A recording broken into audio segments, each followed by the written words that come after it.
नमस्कार दोस्तों, स्वागत है आपका आपके अपने चैनल कॉमर्स 6 में। आज हम लोग MCQs करेंगे ऑडिटिंग के ऊपर, जो काफ़ी इंपॉर्टेंट रहने वाले हैं आप लोगों के लिए। तो चलिए स्टार्ट करते हैं। Which company gave recognition to auditing first in the company act. तो सबसे पहले जो ऑडिटिंग जो है कंपनी एक्ट के अकॉर्डिंग कहाँ पर पहचान की गई थी इसकी, तो अमेरिका, ब्रिटेन, इंडिया या फिर इंग्लैंड। तो इंग्लैंड आएगा इसका आंसर, इंग्लैंड। ठीक है, अगला क्वेश्चन देखते हैं। Auditing is delivered from the Latin word. Auditing जो है हमारा लैटिन वर्ड से लिया हुआ है। एक तो है जी ओधीर, auditor, order, none of our. तो ओधीर आएगा इसका आंसर, ओधीर। अगला क्वेश्चन देखिएगा। When the audit company accounts was made compulsory in India. देखिए पहले जब कंपनीज, हमारी जो नेचुरल सी बात है कि हमारा जो देश है वो तो 1947 को जो है वो आज़ाद हुआ था, लेकिन कंपनीज तो पहले भी थी, कंपनीज तो बनती थी। तो हमारी कंपनीज जो हैं वो 1914 में ही कंपलसरी हो गई थी कि इसके अंदर जो है ऑडिटिंग जो है वो आपकी कंपलसरी रहेगी। 1914 में ही ये हमारा जो है ऑर्डर हो गया था। विच of the following government India followed the education of accountancy first. तो एक तो है जी हमारा government of Delhi, government of Bihar, government of Mumbai या फिर नन ऑफ अवर। तो गवर्नमेंट ऑफ मुंबई इसका आंसर आएगा आपका, गवर्नमेंट ऑफ मुंबई। अगला क्वेश्चन देखिएगा। When chartered accountant act India was made. तो चार्टर्ड अकाउंटेंट, ये देखिएगा ये सबसे इंपॉर्टेंट है, इसको बेशक आप नोट कर लेना। चार्टर्ड अकाउंटेंट एक्ट जो हमारा 1949 है, उसके अकॉर्डिंग ही जो ऑडिटिंग के रूल हैं वो फॉलो किए जाते हैं हमारी कंपनीज के अंदर। 1947 में तो हमारा देश आज़ाद हुआ था, 49 में ये चार्टर्ड अकाउंटेंट का एक्ट बना, 1956 के अंदर हमारा कंपनी का एक्ट बना था, अब 2013 है। उसके बाद है when the Indian audit company was made compulsory in England. तो ऑडिट कंपनी का जो इंग्लैंड में कब कंपल्सरी हो गया था, तो इंग्लैंड में तो 1844 में ही कंपल्सरी हो गया था। उसके बाद अगला देखिएगा। When institute of chartered accountant of India establish.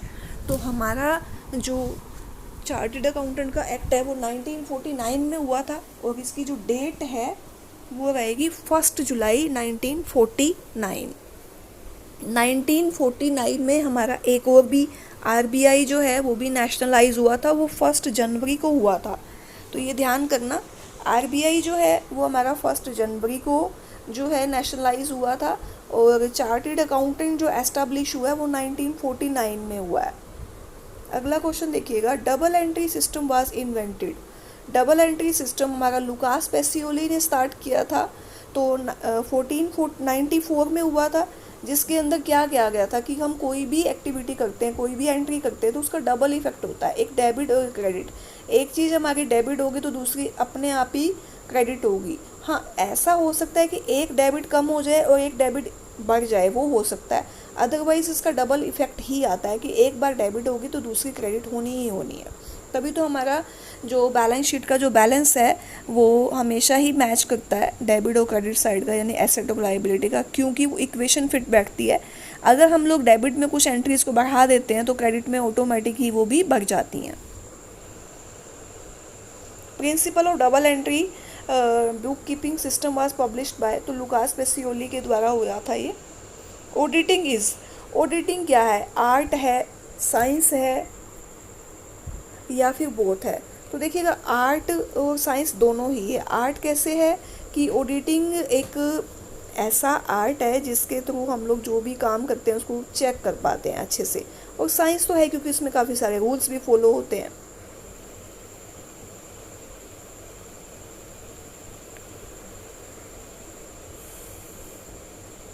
उसके बाद देखिएगा who can be an auditor. Auditor कौन बन सकता है?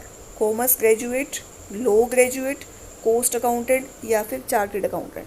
देखिए वैसे तो जो है जिसने BCom M.Com की हुई है वो भी ऑडिटर बन सकता है, लेकिन अगर ऑफिशियली बात करें तो चार्टर्ड अकाउंटेंट की जिसके पास डिग्री होती है वही ऑफिशियली सर्टिफाइड होता है कि वो ऑडिट कर सकता है कंपनीज की।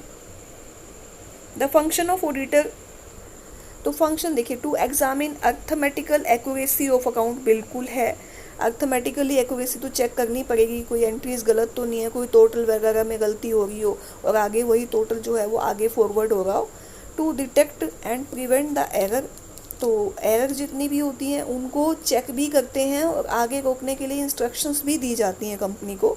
To detect and prevent the fraud, fraud को है रोका भी जाता है और उसको देखा भी जाता है कि फ्रॉड हो तो नहीं रहा, अगर फ्रॉड हो रहा है तो उसको कैसे रोका जा सके।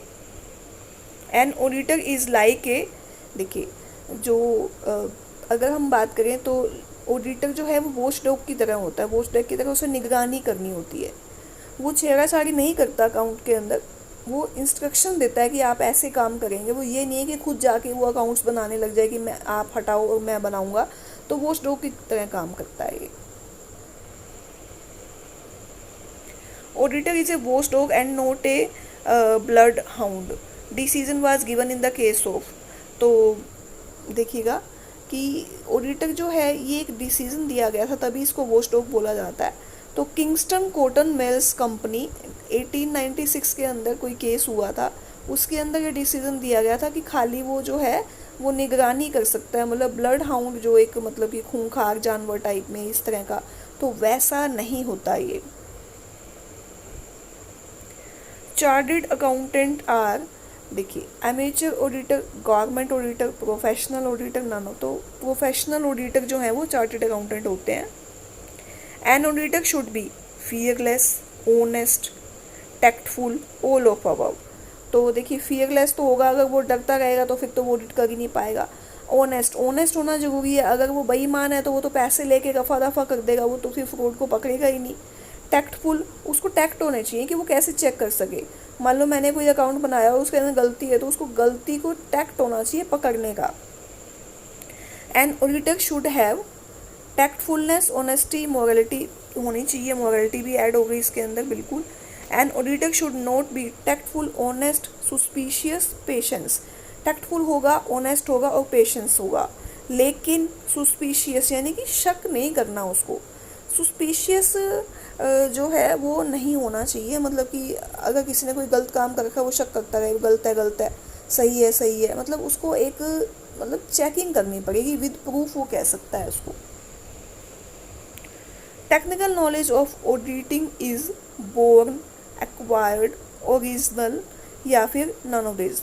देखिए टेक्निकल नॉलेज लेके कैसे पैदा हो जाएगा, उसके अंदर तो बहुत सारी टेक्नोलॉजी उसको सीखनी पड़ेगी, और ओरिजिनल नहीं होती, ये एक्वायर्ड ही की जाती है, सीखा जाता है, इसको ट्रेनिंग ली जाती है बाकायदा।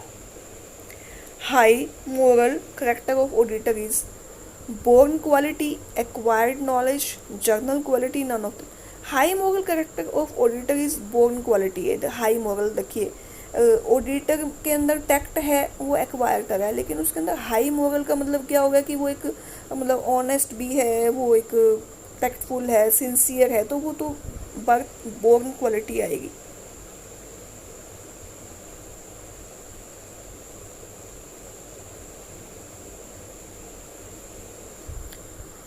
Auditor practice committee is known now renamed auditing and assurance standard board, auditing board, auditing practice standard board या नन ऑफ।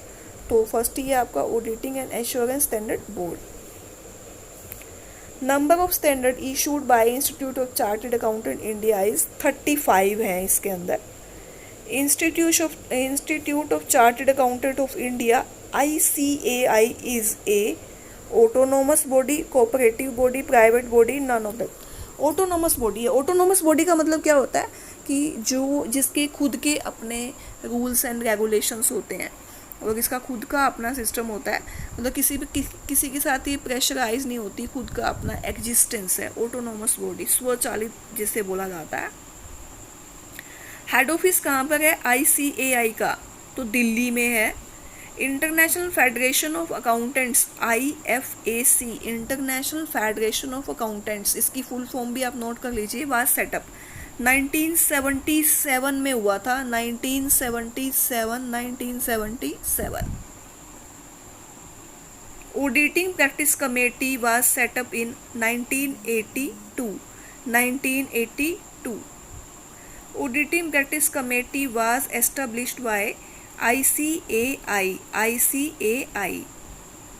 फिर है basic principle government and audit are described in accounting standard 1, जो आपका AAS है 1 के अंदर है, ये ध्यान रखिएगा।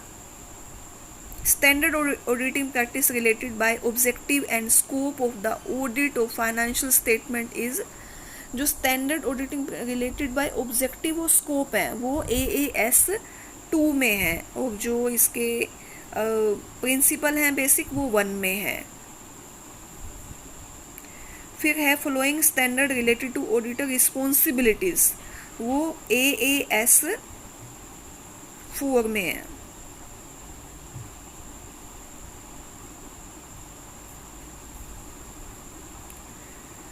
Follow member of ICAI can write dash name as FCA, FCA लिख सकता है वो। Auditing is related with accountancy, economics, ethics. देखिए अकाउंटेंसी भी आएगा, इकोनॉमिक्स भी आएगा, एथिक्स सभी आएंगे इसके अंदर।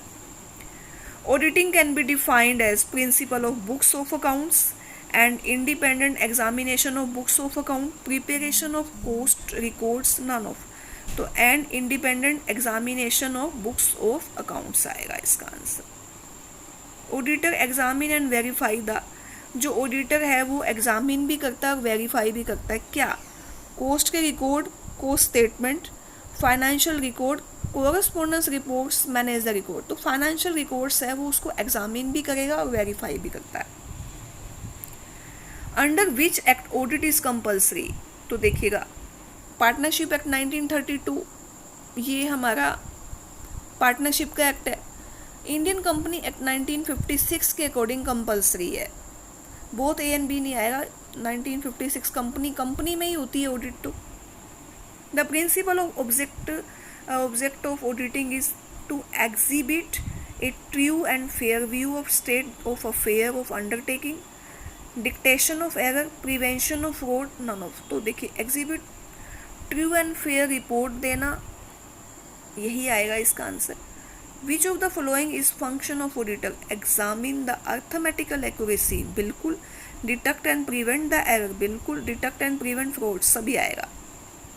Prevention of fraud is objective of primary, subsidiary, social, none of.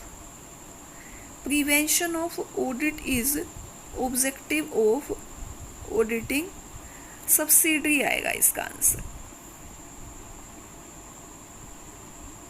क्योंकि प्रिवेंशन के अलावा और भी बहुत सारे काम होते हैं इसके, डिटेक्शन भी करना होता है।